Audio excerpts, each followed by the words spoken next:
É isso aí, tá começando mais um Aqui com o Benja. E olha, eu vou te falar, mas que emoção receber esse cara que tem uma história de vida, uma história profissional. Cafu, o capitão do Penta. Olha, que coisa bacana que é receber o Cafu. Porque um dia eu estava falando pro Cafu, Cafu, se alguém tivesse feito um filme, espero que faça, por mais que o filme seja real, vai parecer ficção. Porque essa história de vida é demais. É ou não é, Cafu? E aí, Beija? É isso aí, sem dúvida nenhuma. Obrigado pela presença, Cafu. Opa, é sempre um prazer estar com você aí. Vamos bater um papo maravilhoso aí. Vamos, agora, Cafu, antes da gente começar o papo, vamos mostrar um pouco. Acho que você conhece bem, você se conhece um pouco, né? Mas, ó, dá uma olhada quem é o Cafu.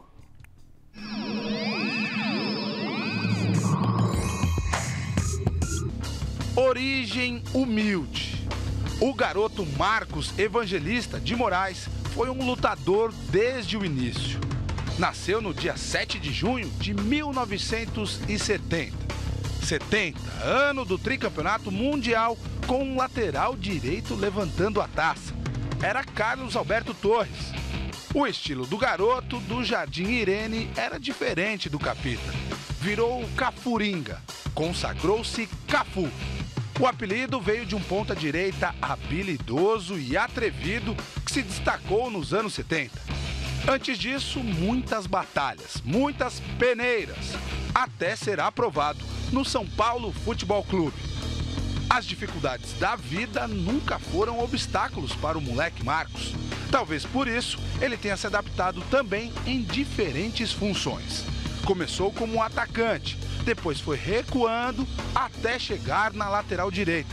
Relutou no começo, mas aceitou a nova função sob o comando de Tele Santana.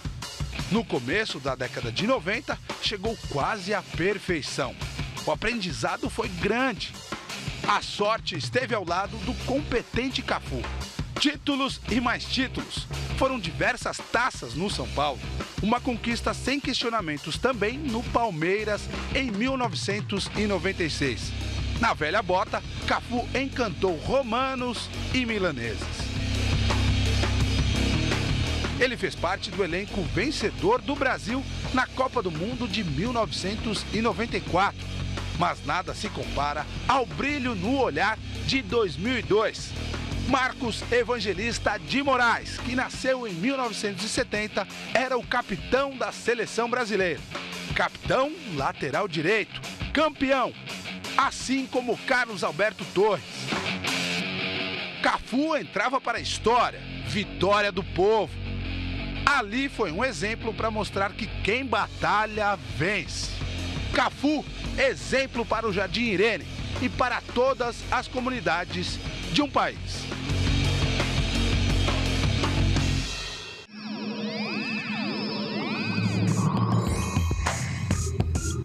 Show, hein? Emocionante, muito emocionante. E essa imagem final ainda com a camisa, o traje da Vai Vai, ficou uma coisa impressionante. Você tinha tudo para dar errado na vida. Verdade, Benja, tinha tudo para dar errado e acabou dando tudo certo, né? Eu acho que isso tudo mérito de um trabalho, de acreditar naquilo que eu queria, o apoio dos familiares, meu pai, minha mãe, meus irmãos, acho que isso foi de extrema importância. E acreditar naquilo que eu queria fazer. Sempre sonhei, sempre quis ser um jogador de futebol e estava tudo contra. E eu briguei contra, remei contra a maré e acabei dando certo. O teu destino estava traçado. Era para você se dar mal. Realmente. E você venceu o destino, Cafu, não é não? Isso com muita batalha, muita garra, muita determinação, muita perseverança. Eu nunca fui de desistir. A palavra desistir nunca existiu no meu vocabulário. Então sempre corri muito atrás de tudo aquilo que eu queria, dos meus objetivos, dos meus sonhos. A gente sempre fala que às vezes a oportunidade aparece e a gente não pega, mas a oportunidade você tem que correr atrás dela também, né? Não adianta nada as oportunidades chegarem e você está sentado no sofá e quando ela chegar você não sabe o que fazer. Mas por morar num bairro de periferia, sem qualidade, sem condições nenhuma, a sociedade realmente não vê os bairros que têm menos condições social do que os outros bairros, que são as periferias. E eu acabei dando certo, corri atrás em busca daquilo que eu queria, que era ser um jogador de futebol, e consegui. com muita batalha, muita determinação, muita humildade e nunca desistindo. Acho Mas que a humildade você não perdeu, você continua o mesmo cara humilde de sempre. Olha, eu procuro ser o mesmo Marquinhos, que muita gente me conheceu lá no Jardim Irene, que se transformou no Cafu hoje. Então eles me conhecem como Marquinhos, claro, virei Cafu depois, mas eu procuro sempre ser o mesmo cara. Claro, graças a Deus, a vida e o trabalho fez com que eu tivesse uma condição de vida um pouco melhor, mas as minhas origens, as minhas raízes, o Jardim Irene, meu querido bairro, isso jamais nós vamos esquecer.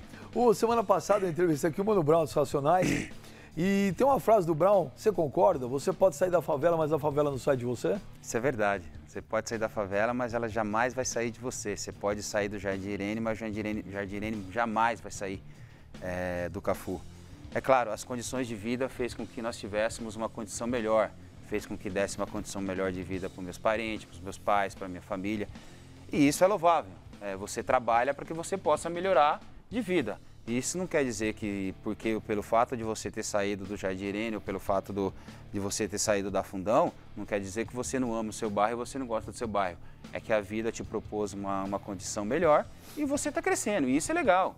Você vê a evolução daqueles garotinhos, tanto na música como no futebol, que tinham um objetivo. Que o objetivo era construir uma casa para o pai, melhorar as suas condições de vida, dar uma casinha para a sua família.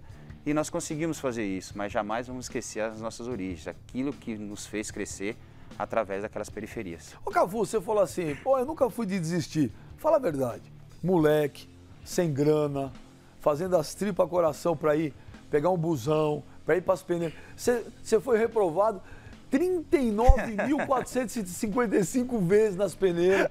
Não teve uma hora que você falou, não é possível, não é pra mim, isso não é possível. Onde eu vou, os caras falam que eu não sirvo. Não, mas nunca pensei em desistir. Mesmo quando eu chegava em casa e falava assim, poxa, mas não é possível, será que tem alguma coisa errada? Aqui todo mundo fala que eu tenho condições, que eu sou um bom jogador. Chega lá, os caras falam completamente o contrário. Um treinador falava que eu era baixo, o outro falava que eu não tinha qualidade, o outro falava que o time estava completo, o outro não me deixava treinar, o outro perguntava se eu tinha cartão, o outro perguntava se eu tinha referência. Você agradeceu eles algum dia depois? Obrigado, hein? Então... Parabéns pros caras aí. Bela visão, os caras têm uma visão de futebol bacana, visão, hein? Mas o que aconteceu comigo acontece com milhares de jogadores quando vai fazer peneira, né? Até porque eu achava o sistema de fazer peneira antigamente era horrível, era um dos piores possível. Eles colocavam 18 times para jogar, não olhava os meninos chegavam cansados. Vou dar o meu exemplo. Por exemplo, eu acordava às 4h30 da manhã, pegava o ônibus às 5 para chegar na Marquês de São Vicente às 9. Caraca. Para treinar, para fazer uma peneira com mais de 150 garotos. Quer dizer, eu não dormia direito, não alimentava direito, chegava lá quebrado. Aí você tinha que combater e batalhar ainda contra mais 120 garotos. Então o sistema é muito ruim, era difícil. Só passava no sistema desse mesmo quem queria. Quem tivesse perseverança, quem tivesse força de vontade, quem tivesse superação. Senão realmente não superaria tudo isso que eu acabei superando. E no final, respondendo a sua pergunta, uma vez eu encontrei uma dessas pessoas que não me aprovou em um dos treinamentos. E ele teve a cara de pau de falar que foi pro meu bem. Cara de pau, Teve a cara de pau. Falou, olha, o cara faz a barba com óleo de peroba. Eu não te aprovei, mas isso foi pro seu bem. Olha como você está hoje. Eu falei, muito obrigado. E fui embora. Eu imagino esses caras... Bom, eu imagino esses caras no dia que viram você só levantar uma taça de campeão do mundo. Então, eu não quero fazer aqui nessa entrevista, não é um cronograma certinho da tua vida. Mas aí eu quero pular, já chegar justamente quando você foi campeão do mundo, em 2002, com a seleção brasileira. Aquela cena é muito emblemática, não tem como a gente não se emocionar. Quando você levanta aquela taça, que você mostra o bairro Jardim Irene, que você fala da sua esposa, foi uma coisa super emocionante. Naquele momento, passou esse filme na cabeça? Falou, olha aonde eu cheguei e os caras falaram que eu não servia pro negócio. Olha, Beija, para ser bem sincero, não. Naquele momento, o único filme que passou na minha cabeça era, eu sou campeão do mundo. Eu vou levantar a taça de campeão do mundo. O menino que foi reprovado de várias peneiras, hoje é o capitão da seleção brasileira e vai estar no lugar mais alto que poderia estar no seu país, no topo. A única coisa que passava na cabeça era aquilo. Poxa, gente, nós somos campeão do mundo. Eu sou um campeão do mundo. O Brasil foi campeão, nós somos campeões. Era a única imagem que passava. Então, o resto foi acontecendo tudo muito naturalmente. O 100% Jardim Irene, a homenagem para Regina, o meu bairro, subir da maneira que eu subi. Eu mandei o Pelé esperar. Eu mandei o Blatter segurar junto com o Ricardo Teixeira. Segura que eu vou subir para você ter ideia como eu tava. Depois foi caber. Eu falei, caramba, eu mandei o Pelé segurar a taça para mim. Você vê como é que a gente estava tão assim, tão emocionado, tão fora de si daquilo que tinha acontecido, que aconteceu tudo naturalmente, ficou tão bonito da maneira que ficou. Ô Cafu, você jogou no São Paulo, não precisa nem falar o que você fez lá, né? De título foi de sacanagem. Você jogou no Palmeiras, era um time que quase não marcava gol, que não jogava bonito. Cara, você jogou no Zaragoza, você teve uma passagem rapidinha aqui, depois nós vamos falar do Juventude. E depois você foi pro Milan. Que também... Roma. Teve a Roma, esqueci, verdade, teve a Roma.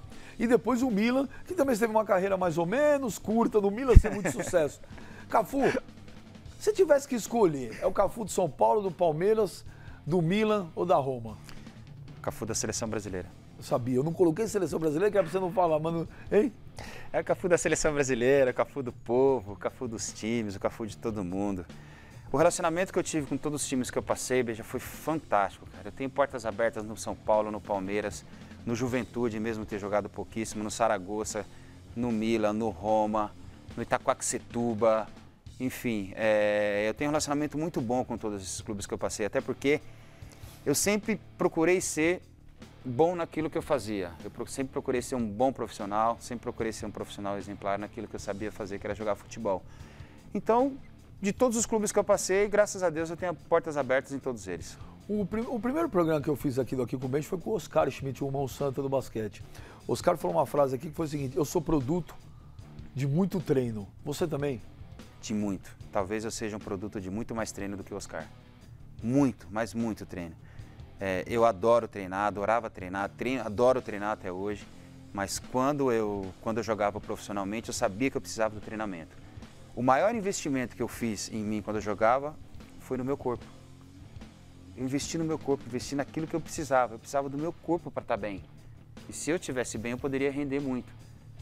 Então, é fruto realmente de muito, mas muito, muito treinamento. Dedicação, trabalho, superação, força de vontade, repetição de exercício, repetição de treinamento. Só dessa maneira te leva à perfeição.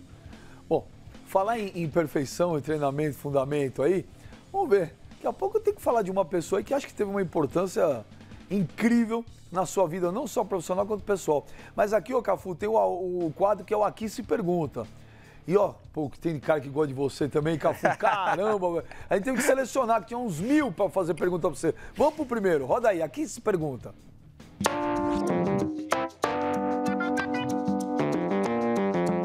E aí, Benja, beleza? Cafu, uma grande honra falar com você novamente. A gente se conheceu lá no CT do Milan, onde você recebeu a gente de braços abertos ali, foi muito bom, inesquecível. E, eu queria fazer só uma pergunta sobre o Tele Santana, uma memória boa. O que ele te ensinou, algum toque que você levou para o resto da vida, não só dentro do campo, como fora do campo, que a gente sabia que o Tele era bem rígido, assim, fora do campo também, né? Então, só para relembrar o grande Tele e a parceria lá que você teve com ele no grande São Paulo Futebol Clube. Valeu, grande abraço, falou!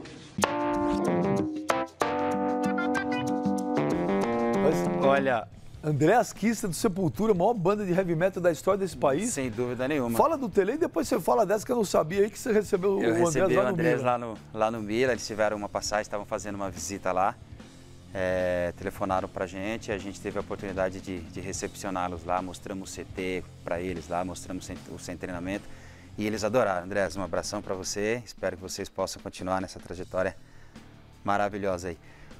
O Tele falou tantas palavras, mas tantas palavras importantes para nós, mas tem uma que realmente eu acho que vai ficar na memória, não só minha, mas de todo mundo que trabalhou com o Tele Santana.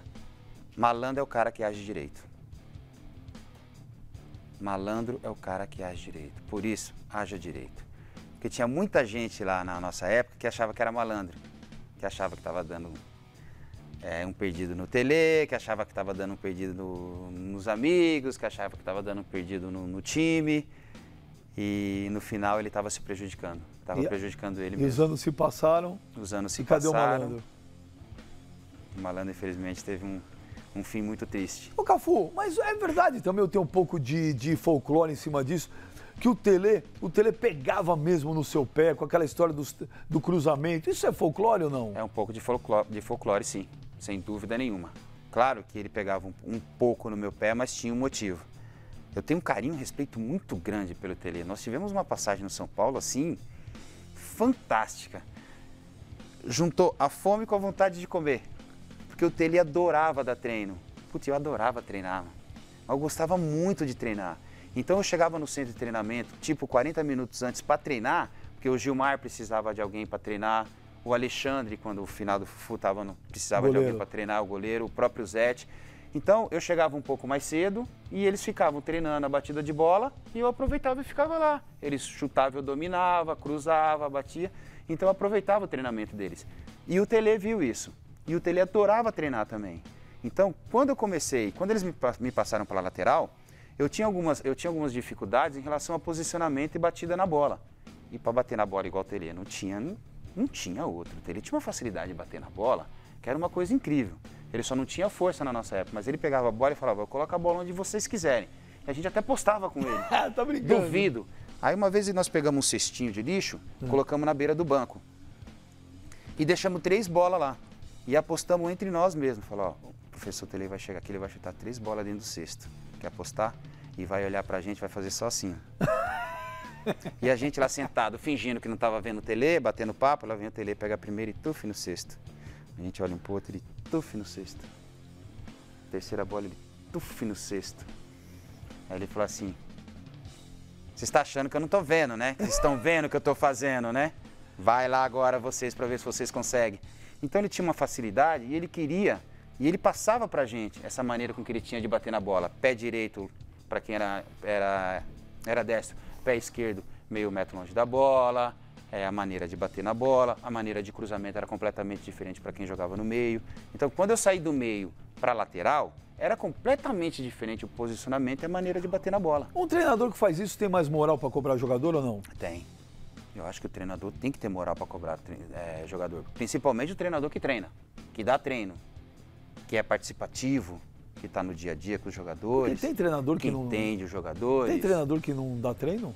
Ah, tem. Mas talvez não seja tão participativo como era o Tele na nossa época no São Paulo. Eu acho que o comprometimento do Tele junto com os jogadores fez com que essa união acabou dando certo. E o resultado disso foi a quantidade de títulos que nós conseguimos para o São Paulo. Você também só trabalhou com um treinador bacana, né?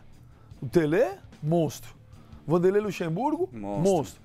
E tem um aí mais ou menos, né? No Milan, o Ancelotti. Ancelotti, monstro. Capello, monstro. Zema, monstro. Luxemburgo, monstro. Trabalhei com grandes, Carlos Alberto Silva. Mas, ô Cafu, você tem uma história que é muito legal. Eu não sei se você gosta, porque às vezes é uma coisa que envolve um lado pessoal triste com o seu pai, né? Mas eu gostaria que você contasse, se você pode contar, um fato que teve quando, infelizmente, seu pai ficou doente e você estava no Milan, a relação sua com o Ancelotti. A relação minha com o Ancelotti é fantástica. Além de um grande treinador, é um grande ser humano. Eu tenho um carinho e respeito muito grande pelo Ancelotti e esse carinho e respeito dele é recíproco. Eu tive alguns problemas quando jogava no Milan com os meus pais. Meus pais, infelizmente, hoje não são mais vivos, né? São falecidos, meu pai e minha mãe. Quando eu fiquei sabendo que meu pai teve o problema, eu precisava, às vezes, vir para o Brasil assim, fazer tipo aquela ponte aérea, sabe? Milão-São Paulo, São Paulo-Milão, rapidinho, né? Então, terminava o jogo, quando eu fiquei sabendo da doença do meu pai. Terminou o jogo no domingo à noite eu pegava o voo, chegava aqui na segunda. Durante o dia resolvia tudo que tinha que resolver via eles, na segunda noite mesmo eu voltava para Milão para treinar na terça-feira. E só o Ancelotti sabia disso. Eu expliquei a situação para ele, expliquei os problemas que eu estava passando. Ele falou, vai e deixa que eu seguro a bronca aqui. E isso aconteceu várias vezes, umas 4, 5 vezes, na época que a gente estava jogando. E ele sempre colocou para mim, vai e volta no tempo que você acha que tem que voltar. Eu falei, não, mister, terça-feira eu tô aqui para treinar. Eu só preciso ir lá e ver. E eu tô aqui tranquilo para treinar. Eu chegava para treinar, ele não queria que eu treinasse. Eu falava, não, eu vou treinar, o senhor pode ficar tranquilo. Treinava como se nada tivesse acontecido. Então, foi um cara que me ajudou no momento que eu mais precisei. No momento que ele mais precisou também, ele pôde contar comigo. E mais um desses episódios foi depois de 6 meses, quando eu descobri que minha mãe também teve problema de câncer. E eu estava de férias no Brasil. Era férias de junho. E o Mila ia fazer a preliminar da Champions League. E a Champions League é de extrema importância para o Mila. Quando eu soube do problema da minha mãe. E minha mãe tinha que operar praticamente 1 semana antes de eu voltar para o Mila. Já para jogar. E com 15 dias, quando eu fiquei sabendo, eu liguei para o Ancelotti. Falei, mister, estou com mais um problema aqui em São Paulo. Eu falei, puxa, seu pai de novo? Falei, não, minha mãe. O que foi? Falei, minha mãe teve o mesmo problema do meu pai. Eu acho que eu escutei o Ancelotti do lado de lá, quase caí no chão. Falei, puxa, é verdade? Falei, verdade, mister, eu não vou poder voltar. Eu não vou ter cabeça para voltar. Ele falou, o que você precisa? Eu falei, olha, eu preciso ficar com ela aqui até ela operar. Ela vai operar semana que vem, então eu preciso ficar aqui para acompanhar a operação e depois eu vou embora. Ele falou para mim, olha, nós temos jogo tipo dia 10. E a preliminar da Champions League. E o jogo vai ser em casa. E é o jogo único. Você sabe que a gente precisa. Eu era titular absoluto do Milan. Falei, mister, me manda a programação e conta comigo pro jogo. Ele falou, sério? Eu falei, sério? Sem treinar, sem nada. Conta comigo pro jogo. Me manda a programação e conta comigo pro jogo. Então, eu ia pro hospital, ficava no hospital, voltava para casa, eu via a programação e ia treinar. No dia seguinte, ia pro hospital, voltava para casa, via a programação e ia treinar. Ou ia pro hospital à tarde, de manhã, via a programação e treinava. Eu voltei pro Milan 2 dias antes do jogo. E isso eu não fiz pré-temporada com os meninos, não fiz nada. Eles tinham feito a pré-temporada completa. Eu fui o melhor jogador em campo do Milan, considerado por todo mundo. Que coisa. E você conseguiu entrar em campo e desligado de todos os problemas pessoais? Desliguei. Quando eu entrei dentro de campo, eu desliguei tudo. Eu pensava exclusivamente só em jogar a bola, em ajudar o Milan, em ajudar o Ancelotti. Cafu, agora tem aqui o paredão. Paredão você não pode, você nunca pipocou, Cafu. Não vai pipocar aqui. Manda pra mim. O Ancelotti é monstro, mas colocamos aqui 3 brazucas pra você escolher um. Roda aí. Não é vamos lá, paredão não, com o Cafu.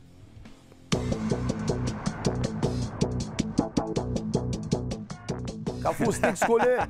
Já riu, né? Você tem que escolher um treinador, Cafu. Ou um treinador. Não vai pipocar. Eu não vou pipocar. Tele Santana, Filipão, Vanderlei Luxemburgo. Vou pela hierarquia. Tele Santana. Pô, você parece o Mano Brown. O Mano Brown também. Aqui o Brown falava hierarquia. Hierarquia. Tele Santana, sem dúvida nenhuma. Mas os 3 na tua vida São tem... 3 monstros. O Vanderlei, nós tivemos a oportunidade no Palmeiras de ganhar da maneira que nós ganhamos o Campeonato Paulista e foi um período fantástico. Eu com o Lucha tivemos aí um relacionamento muito, muito bom. Ele que me colocou de capitão no Palmeiras, ele que me colocou de capitão pela primeira vez na Seleção Brasileira. Então a gente teve aí uma relação muito boa, de confiança mesmo, de treinador e capitão, de amigo, de responsabilidade. Então a gente se batia de frente de vez em quando, mas o único objetivo nosso era ser campeão. O Filipão, eu tive a oportunidade de trabalhar com ele na Seleção Brasileira. Quando o Filipão chegou no Palmeiras, eu estava no Palmeiras me despedindo de todo mundo. Aí eu falei, professor, boa sorte. Ele falou, guri, vai me largar só? Eu falei, vou deixar o senhor aí, tô indo embora pra Roma. Ele falou, puxa vida, queria ter contato com você aqui. Eu falei, mas não dá. Aí ele me deu boa sorte, dei boa sorte para ele. E depois nós nos encontramos na Seleção Brasileira aí, junto conquistamos o título de campeão do mundo. E o Tele, conquistamos tudo aquilo que o São Paulo poderia conquistar, não só nacionalmente, mas internacionalmente também. Ô Cafu, o futebol brasileiro tem Muricy, tem o Tite, tem o Vanderlei, tem o Abelão, enfim, tem alguns treinadores muito bons aí. Você gostou da escolha do Dunga? Gostei. Não adianta eu falar que eu não gostei da escolha do Dunga. Eu adorei a escolha do Dunga por alguns motivos. Primeiro que o Dunga não deveria ter saído da seleção. Já que tiraram o Dunga da maneira que tirou e colocaram ele de volta, eu gostei da volta dele. Os números do Dunga na Copa do Mundo e na Seleção Brasileira, quando ele foi treinador da Seleção Brasileira em 2010, foram números fantásticos. O Dunga, ele foi crucificado por 45 minutos contra a Holanda, que o Brasil poderia ter ganho aquele jogo de 4-1 no primeiro tempo tranquilo. Muita gente fala que o Dunga foi crucificado em 2010, não pelo resultado, mas porque ele bateu de frente. Não, ele foi crucificado pelo resultado. Porque se ele tivesse batido de frente, tivesse ganho, ninguém ia falar nada. Então foi pelo resultado. Mas Dunga, você não tem que mudar a sua personalidade. Você não tem que mudar a sua maneira de ser. Você é o Dunga que todos nós conhecemos. Um cara batalhador, um cara honesto, um cara guerreiro, ranzinza quando tem que ser ranzinza, bravo quando tem que ser bravo, e gente boa quando tem que ser gente boa, pô. O treinador tem que ter esses dotes, essas qualidades. E o Dunga tem todas essas qualidades. Cafu, você estava nessa Copa do Mundo aqui no Brasil, você estava em todas. Você estava naquele 7-1 na Alemanha. Tava. Cafu, como jogador, como ex-jogador, como capitão de seleção, como campeão de tudo, você consegue explicar o que aconteceu? Olha, não existe explicação para o inexplicável. Não tem o que explicar um 7-1 da seleção brasileira, que a seleção brasileira tomou da seleção da Alemanha. Vamos lá. O Brasil já veio tropeçando em outros jogos. Alguns jogos ganhou por mérito, capacidade, e outros, um jogo ou outro, porque o adversário acabou cedendo, o adversário não acreditou. Mas o jogo contra a Alemanha foi um jogo atípico. A Alemanha deu um baile taticamente na seleção brasileira. O que eu não escutei até hoje todos os críticos falarem foi isso. O Brasil entrou em campo preocupado com a lesão do Neymar. E a Alemanha entrou dentro de campo preocupada em vencer a seleção brasileira. Mas o Filipão escalou mal? Foi completamente diferente. Pela primeira vez, eu vi uma seleção mal posicionada taticamente dentro de campo. Se ela está mal posicionada taticamente, é porque o treinador, obviamente, escalou errado. Talvez não deveria ter escalado o jogador que escalou. Mas nós de fora não sabemos o que acontece no dia a dia do treinamento. Nós não sabemos qual a função que ele deu para um ou outro jogador.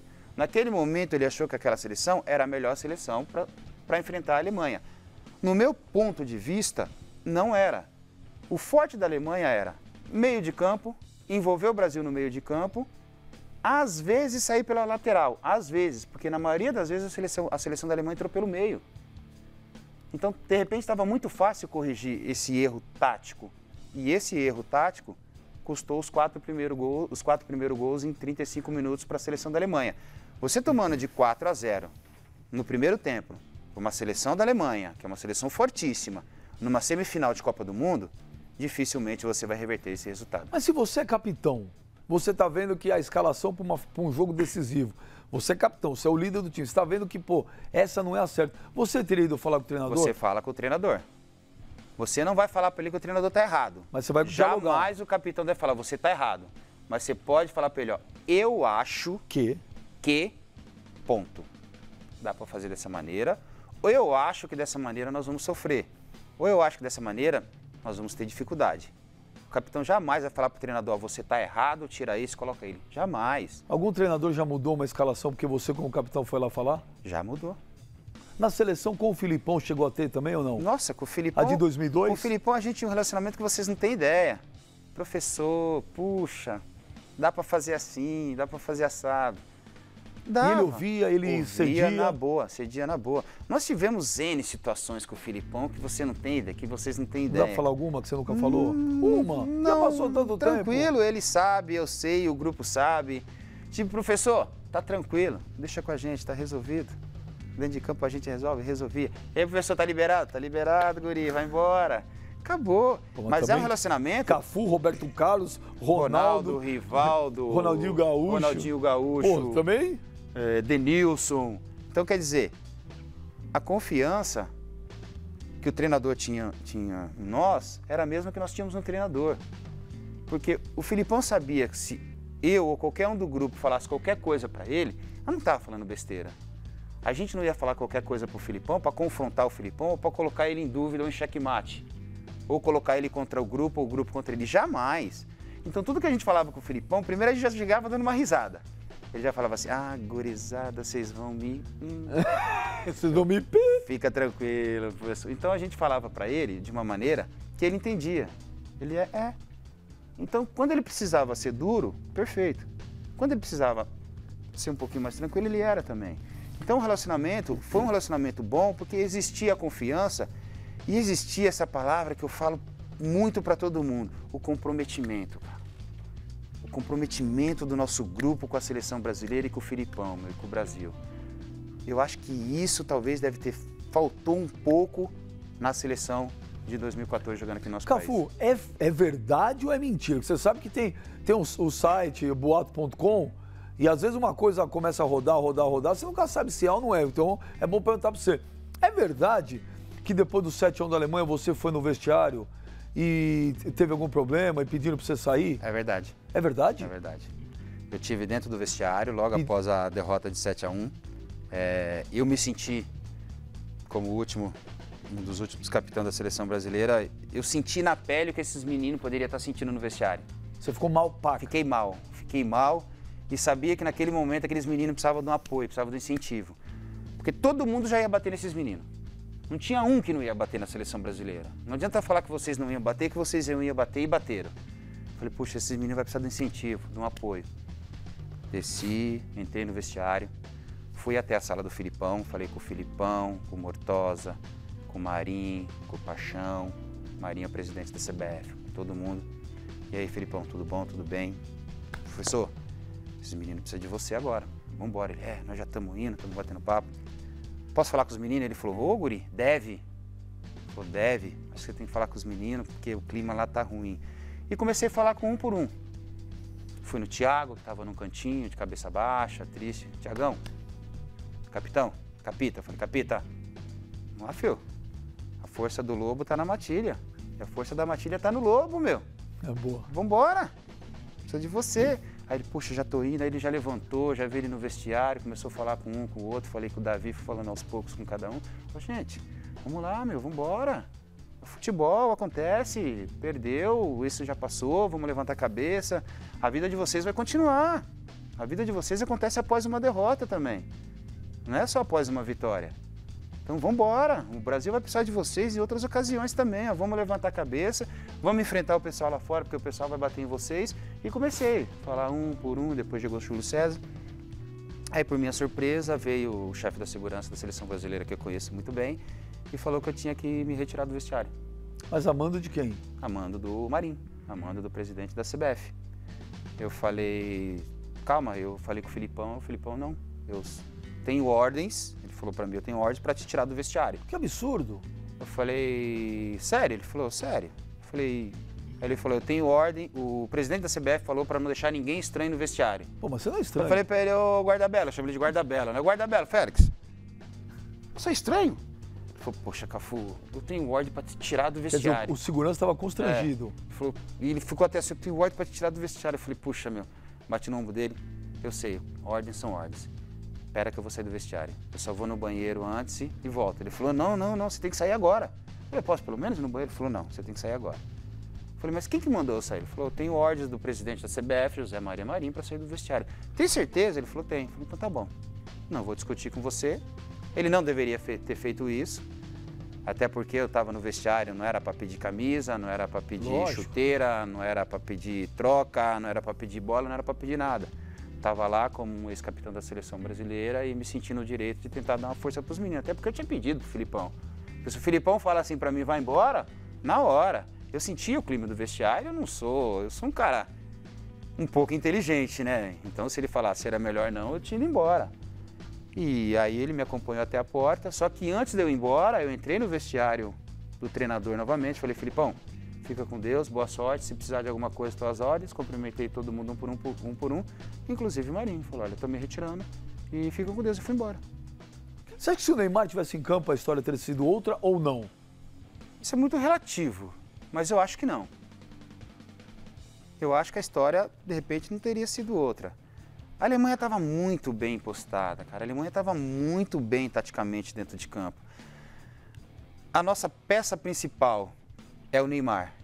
O melhor jogador do Brasil, o Neymar. Craque do momento, o Neymar. Nós depositamos todas as nossas esperanças em um único jogador, que era o Neymar. Talvez nós não tenhamos treinado uma segunda opção que não fosse o Neymar. Então nós sabíamos que se o Neymar não tivesse, o Brasil iria sofrer algumas dificuldades. Mas no caso da Alemanha, eu acho que mesmo com o Neymar, o Brasil teria perdido. Talvez não teria perdido de 7-1, poderia ter feito 4 gols, mas da mesma maneira poderia ter tomado 7 ou 8 gols. Mas a seleção da Alemanha estava tão bem posicionada, porque a seleção da Alemanha jogou como um time, como uma seleção. O conjunto da Alemanha era muito mais forte do que o individualismo da seleção brasileira, que era o Neymar. Que a gente contava só com as jogadas do Neymar naquele momento. O Brasil é muito dependente do Neymar. Você acha que o Neymar é craque? O Neymar é um baita de um jogador. O Neymar é um monstro. Ele pode se transformar num craque. Não é ainda? Eu acho que não é um craque ainda. Falta o quê?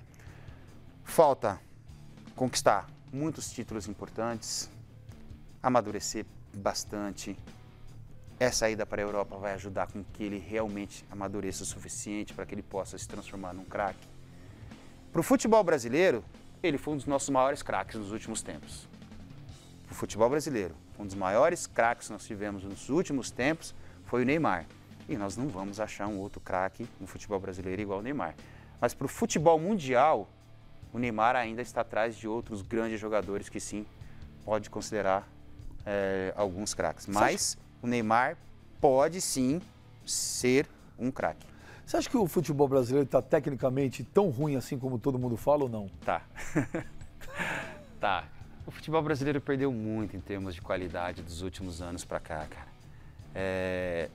Hoje, eu vou te dar um exemplo simples, só para simplificar a sua pergunta. Essa que a sua pergunta, você me perguntou e você mesmo vai dar a resposta para mim.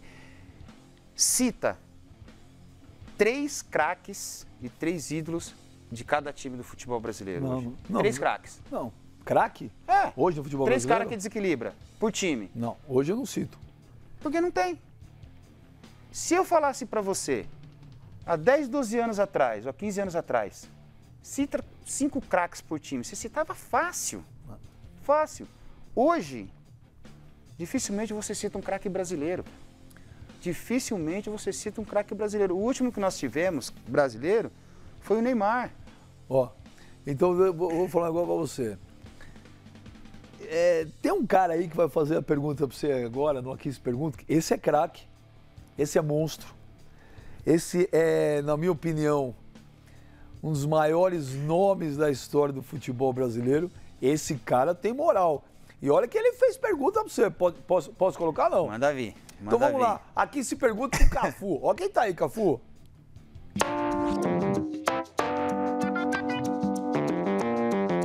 Olá, Cafu. É um prazer estar aqui falando contigo no dia de hoje.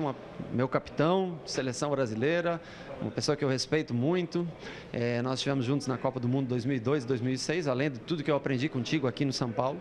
E eu gostaria que você contasse um pouco mais da emoção de ter levantado essa taça de campeão do mundo em 2002, ter sido uma das poucas pessoas na história do futebol mundial e um dos poucos brasileiros a ter essa honra, né? E eu lembro que eu escrevi uma coluna quando nós estávamos no Japão, falando sobre você, que você chegaria a mais uma Copa, e de fato você chegou em 2006. Então assim, saiba que eu sou um fã do teu trabalho social, de você como pessoa, como atleta, pela sua persistência, dedicação, enfim, ter que aguentar tanta gente aí, como foi nos inícios dos anos 90, pegando no seu pé. Mas eu gostaria mesmo que você dissesse para o povo brasileiro, que vive talvez um momento tão carente de ídolos, né, contar qual é a emoção de você levantar uma taça de campeão do mundo.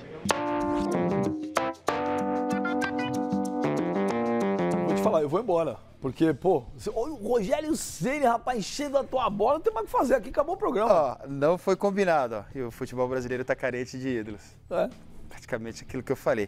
O Rogério é um monstro, um fenômeno, um craque no gol.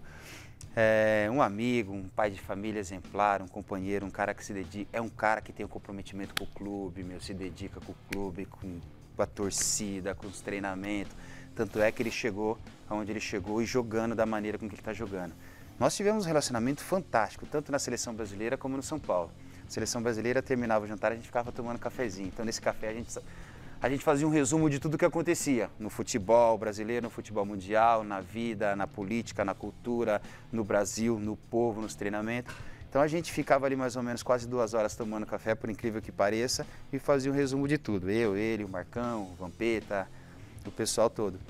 E a coluna que você escreveu para mim, Rogério, ela tá no meu mural. Eu tenho um mini museu em casa e tenho um mural, e essa coluna tá no meu mural, de tão linda que ficou. Queria te agradecer pelas palavras, você sabe o carinho e respeito que eu tenho muito grande por você. Seu profissionalismo dispensa até comentário, até porque eu já falei. E você é exemplo para muita gente, e os bons exemplos têm que ser seguidos, e o seu exemplo é um exemplo que tem que ser seguido. Em relação a parar ou não, que todo mundo comenta, só você sabe o momento de parar. Só nós atletas sabemos o nosso momento de parar.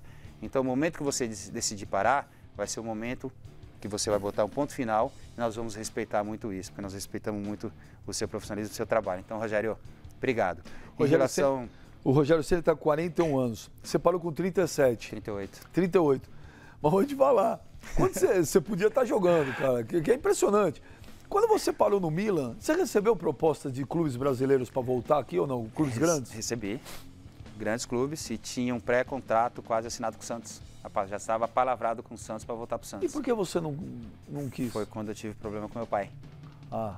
Eu tive com o diretor do Santos em Milão, acertamos tudo e falei para ele, ó, assim que eu voltar para o Brasil, quando eu voltar para o Brasil, que terminar meu contrato com o Milan depois de 15 dias, pode me procurar, que mais ou menos nós estamos acertados aí verbalmente, a gente bate o martelo. Ele esteve na minha casa, o diretor do Santos, na minha residência, e a gente começou a conversar, eu falei para ele, olha, eu tô com um problema particular, meu pai não tá legal, eu não sei como é que vai ficar a situação dele, eu preciso de alguns dias aí para que eu possa resolver. Não tinha falado exatamente para o diretor do Santos o problema do meu pai. Não tinha falado que o problema do meu pai era muito grave. Ele falou, Cafu, nós sabemos do seu potencial e da sua capacidade. Se você quiser assinar com a gente, você vai treinar quando der. Quando você tiver de voltar para ver seu pai, você volta. Quando você tiver de sair de uma concentração, você sai para ver seu pai. Quando você precisar sair de um jogo para ver seu pai, você sai. Eu falei para ele, ó, obrigado pela confiança. Mas quando eu me meter se eu me meter e voltar a treinar, eu vou ter um comprometimento com o clube. Então eu não vou ter cabeça para treinar e deixar os meninos treinando e voltar para casa. Ou quando vocês tiverem um jogo muito importante, que vocês mais precisarem do Cafu, eu vou falar para você, eu não posso ir porque meu pai está no hospital. Então eu não acho justo com vocês e não acho justo com os meninos também. Então, deixa eu tentar resolver a situação do meu pai. Se eu resolver a situação dele, aí 15 dias depois meu pai faleceu. Aí eu liguei pro diretor do Santos e falei para ele, ó, obrigado, mas não tenho mais cabeça para jogar futebol. Aí acabei parando, mas eu estava quase certo já para ir pro Santos. Aí eu acabei não jogando mais. Você podia jogar, porque semana passada teve a inauguração do novo estádio do Palmeiras, você jogou, e foi de manhã, e sábado à tarde ia ter Corinthians e Palmeiras no Pacaembu. É verdade? E você correndo que nem um louco. Eu falei, o Cafu tá doido. É verdade que a torcida do Palmeiras gritava, Cafu, vai pro Pacaembu pra você jogar. É verdade ou não? É verdade, a torcida gritava, Cafu, vai pro Pacaembu. Foi muito, é legal. E é gratificante, né? Mas eu falei pro presidente Paulo Nobre, falei, puxa, eu tô sem identidade, tô sem 2 fotos 3x4, então não vai dar tempo de me inscrever, presidente. Esqueci minha chuteira, eu vou ver o jogo do Verdão lá de casa mesmo. Mas foi legal, o reconhecimento da torcida do Palmeiras em relação à minha pessoa também é muito gratificante, isso é muito bom. E só respondendo a pergunta do Rogério, né? Rogério, não tem palavras para descrever tamanha que foi a emoção de levantar aquela taça de campeão do mundo, cuja você também participou, você estava lá. É uma sensação assim inexplicável, aquela sensação que eu falei de dever cumprido, de você cumprir o seu papel com o seu país, você é o campeão, o Brasil está lá no topo, onde teria que estar, isso tudo graças a vocês também, obrigado. Ô Cafu, falar em Palmeiras, aqui não é uma pergunta, hein? Tem um recado, você pode botar recado também ou não? Bota recado. Eu não sei se o cara vai te criticar, vai elogiar, não sei. Tem problema. Então, estamos preparados para tudo. Vamos ver quem é agora.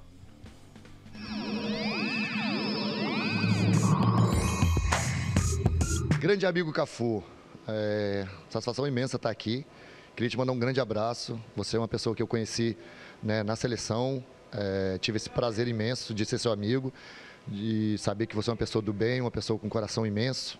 E jogou muito, né? Jogou muito contra mim, então nem se fala nos clubes. Então, mando um grande abraço a você, que você continue sendo essa pessoa maravilhosa, respeitadora, uma pessoa querida no meio do futebol por todos, mesmo sendo um altamente campeão como você foi na sua carreira.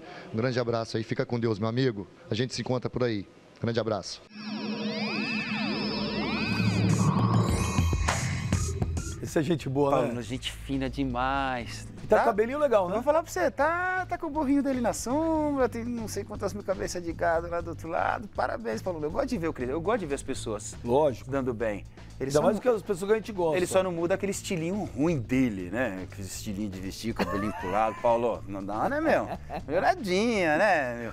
Mas o Paulo, puta, foi um baita de um jogador, cara. E como decidir, iluminado, Como né? decidia. Esse é o tipo do cara. Jogo importante, Paulo Nunes decidia. E trabalhava, meu. O cara treinava, não tava nem aí, não tinha tempo ruim. Jogo contra time grande, contra time médio, contra time pequeno. Tava sempre lá. E a gente se encontra muito, né? Por essa vida fora, aí, nesses jogos que nós acabamos fazendo aí em prol dessas instituições aí, em prol da minha instituição, de outras instituições também. Então, a gente tá sempre dando muita risada com o Paulo Nunes. Então, Paulo, prazer enorme te ver e saber que você tá bem aí. Paulo Nunes é demais. Ô, Cafu, nós vamos para um intervalo rapidinho, a gente já volta, mas aqui com o Cafu no Aqui com o Benja. Que história tem o cara, a gente já volta, hein? Papum!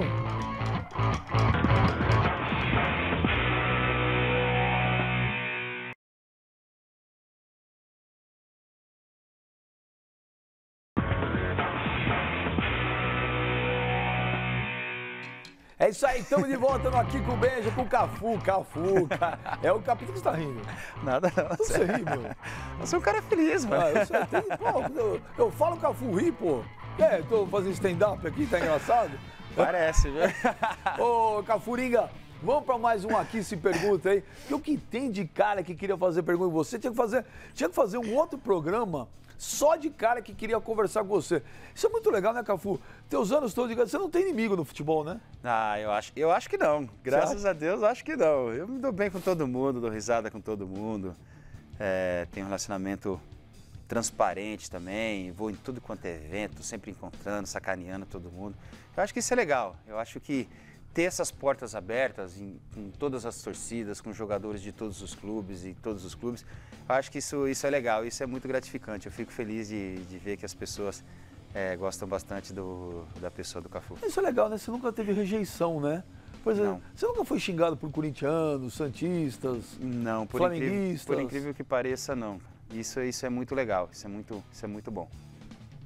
Olha, o Cafu, você é querido por todos, né? Eu acho que sim. Então tá bom. Então vamos com Aqui Se Pergunta pro Cafu, o capitão do Penta. Roda aí.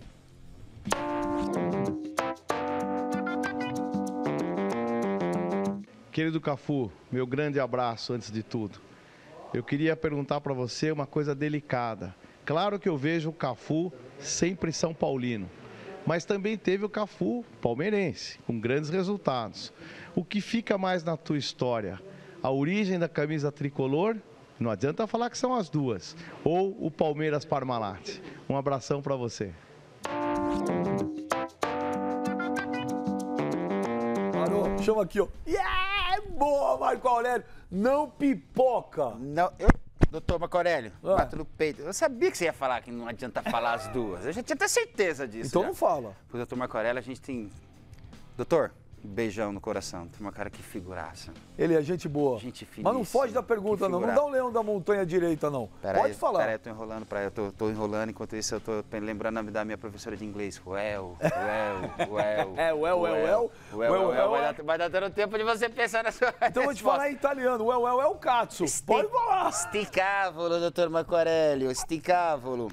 Mas vamos lá. O doutor Marco Aurélio perguntou... Qual foi a pergunta mesmo? É o Cafu. Qual que marcou mais pra você? O Cafu do São Paulo ou o Cafu do Palmeiras Parmalat? O que marcou mais em relação a títulos foi o São Paulo. Sem dúvida nenhuma. Foi o começo da carreira, foi onde praticamente nós ficamos conhecidos para o mundo inteiro, onde o Cafu ficou conhecido internacionalmente. Aquele São Paulo marcou todo mundo, principalmente o Cafu. Foi através daquela sequência de títulos, através do São Paulo, que eu fiquei conhecido mundialmente.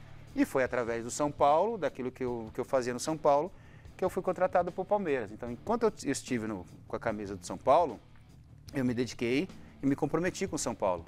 Quando eu fui para o Palmeiras, eu me dediquei e me comprometi com a camisa do Palmeiras. Então, por isso que eu tenho um bom relacionamento com os dois. Então, doutor Marco Aurélio, os dois, valeu? Ah, um muretão. Então vamos para mais um paredão com o Cafu. Vamos tirar esse cara de cima de um muro. Roda aí. Pode tirar. Vambora.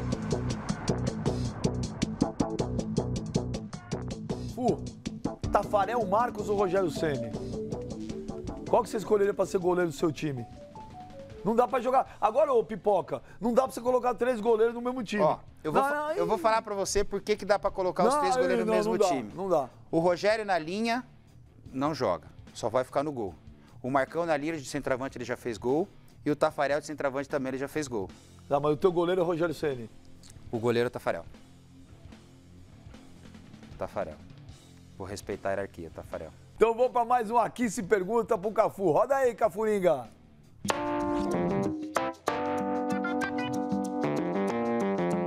Alô, Benja, obrigado pelo convite, uma honra estar participando do seu programa e ainda mais poder fazer uma pergunta para o meu ídolo, né? Honrou muito a camisa do São Paulo, nosso eterno capitão Cafu, um amigo da melhor qualidade. Minha pergunta é simples e direta, Cafu, você que é um cara ligado à ação social, o que realmente, de fato, nosso governo poderia fazer em prol das periferias do Brasil, não só de São Paulo? Legal a pergunta do Pinha. Pinha, grande Pinha. Um abração, Pinha. Forte abraço. A gente tem um carinho e respeito muito grande por vocês também.